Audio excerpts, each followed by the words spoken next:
भारत पूरी दुनिया में ऊर्जा के क्षेत्र में एक ग्लोबल लीडर कैसे बने, इसकी वानगी आज गोवा में शुरू हुए इंडिया एनर्जी वीक में देखने को मिली। आप देख रहे हैं द पेन डाउन। मैं हूं राधेश्याम दीक्षित।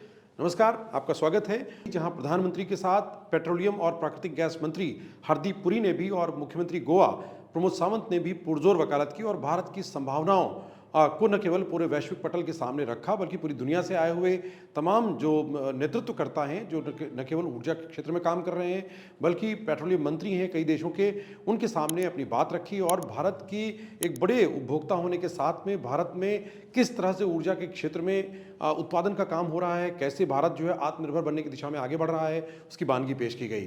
पेश है एक report. It is a great privilege for me to welcome the Honorable Prime Minister and all of you to the inauguration of the second edition of the India Energy Week 2024. Excellencies, we are meeting at a crucial juncture in the global economy. Amongst the multiple crises that we and the world faces, one of the major challenges in the energy sector is to simultaneously address issues of availability, affordability, and sustainability whilst prioritizing energy security. देश में ऊर्जा के क्षेत्र में स्वायत्तता, आत्मनिर्भरता और उसके साथ में इससे जुड़े हुए स्टार्टअप, इनोवेशन और उसके अलावा जितनी तरह के उद्यम हैं उसमें कैसे बढ़ावा मिले, इसको लेकर प्रमोद सावंत ने भारत सरकार की जो नीतियां हैं उनके साथ पूरी दुनिया के आए हुए उत्पादकों और जो इस तरह के प्रोसेसिंग करने वाली इकाइयां हैं उनका स्वागत किया और भारत की संभावनाओं को सबके सामने रखा।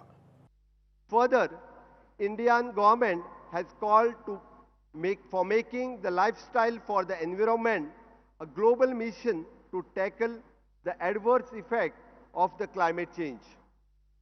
Further, I'm glad to know that ONGC has set up the world-class training facilities of HUET and Biosite module at Goa, which is not only to facilitate the training of ONGC officials, but also provides the support to Indian Coast Guard and will also be available for the global community. In the above backdrop, India thus emerged as a epicentric of the global energy landscape. India Energy Week 2024 will provide an ideal platform for policymakers, business leaders, researchers, and entrepreneurs to contemplate, deliberate, and to take the decisive steps to navigate the ever-evolving energy landscape. India energy week के दूसरे संस्करण में जो गोवा में पूरे 7 दिन चलने वाला है, इसमें प्रधानमंत्री ने पूरी दुनिया को भारत की उपलब्धियों को गिनवाया और पूरी दुनिया को ये ताकीद की कि भारत दुनिया की तीसरी सबसे बड़ी अर्थव्यवस्था बनने की ओर बहुत तेजी से अग्रसर है और इसमें जो सबसे बड़ी भूमिका है वो ऊर्जा क्षेत्र की है।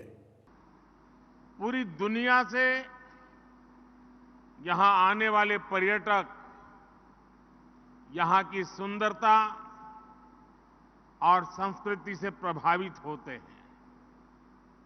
गोवा आज वो राज्य भी है जो विकास के नए प्रतिमानों को छू रहा है। इसलिए आज जब हम पर्यावरण के प्रति संवेदनशीलता की बात करने के लिए एकजुट हुए हैं,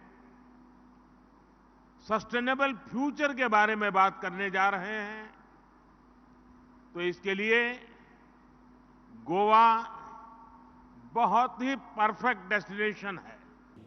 ऊर्जा क्षेत्र में इन संभावनाओं के मद्देनजर भारत पूरी दुनिया के जितने भी ऐसे तेल उत्पादक देश हैं या ऊर्जा के क्षेत्र में काम करने वाले देश हैं, उन सबको न केवल अपनी ताकत का एहसास करा रहा है, बल्कि भारत में मेक इन इंडिया कैंपेन के तहत उनको जो रिफाइनिंग की प्रोसेस है उसमें शामिल करने के लिए आह्वान भी कर रहा है, ताकि दुनिया से निवेश भारत में आए और भारत की ताकत तेजी से बढ़े। और प्रधानमंत्री ने साफ ताकीद की कि भारत जो पूरी दुनिया की एक सबसे बड़ी अर्थव्यवस्थाओं में तीसरे नंबर के पायदान पर पहुंचने के लिए लगातार कवायदे कर रहा है, उसमें पूरा वैश्विक जगत है वो उसमें हिस्सेदार हो।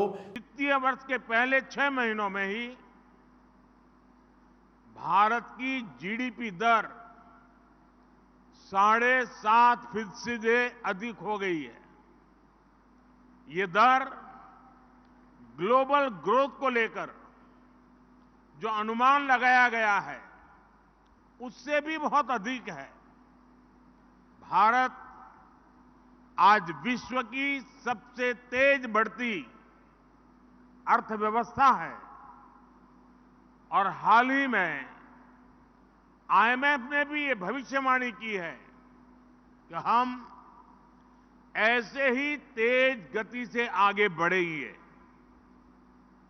आज पूरी दुनिया के एक्सपर्ट्स ये मान रहे हैं कि भारत जल्द ही विश्व की तीसरी सबसे बड़ी अर्थव्यवस्था बनेगा। ऊर्जा के क्षेत्र में जो भारत का लक्ष्य है जीरो कार्बन इमिशन तक पहुंचना, उसको न केवल वो हासिल कर ले बल्कि पूरी दुनिया को भी एक पर्यावरण के प्रति संरक्षण के लिए सस्टेनेबल समाधान की ओर दिशा भी दिखाए। लाइक कीजिए, शेयर कीजिए, सब्सक्राइब कीजिए और साथ में बेल आइकन लगाना न भूलिएगा। तो आप देखते रहें द पेन डाउन। मैं हूं राधेश्याम दीक्षित। दीजिए अनुमति। नमस्कार।